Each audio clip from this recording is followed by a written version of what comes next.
Нәби Дәүли йәшәү белән үлем арасында. Хәтеремдә ул көн болытлы иде. Аз гына яңгыр сибәләп тора. Тирә-якта Белоруссия кырлары. Урылмаган игеннәрнең башлары түбән иелгән. Алар шулай моңланып җирнең кайгылыгы зарын тыңлап торалар кебек. Юл буенда кырда янган машиналар, танклар аунап ята. Арыш арасыннан зенитка көпшәләре күренеп кала. Күз күреме җитә алган һәр җирдә окоплар, базар һәм балчык өемнәре зур-зур каберләргә охшап торалар. Урманнар өстендә төтен болытлары ясалган, янып караган агачлар күңелгә авыр моң салалар. Шомлы бу күренешләр, бирегә инде тормыш яңадан кайтмас шикелле.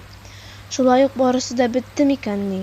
Йыла табигать, хәзер синең шундый чагың, диясе килә.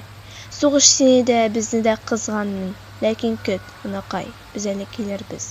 Моннан кичә генә сугыш узган. Кая карасаң да үлгән иптәшләреңнең гәүдәләре ята. Алар күккә карап, кая кемнедер көтәләр. Алар өстендә инде каргалар өере оча. Еракта туклы гөрсәлдәре ишетелә.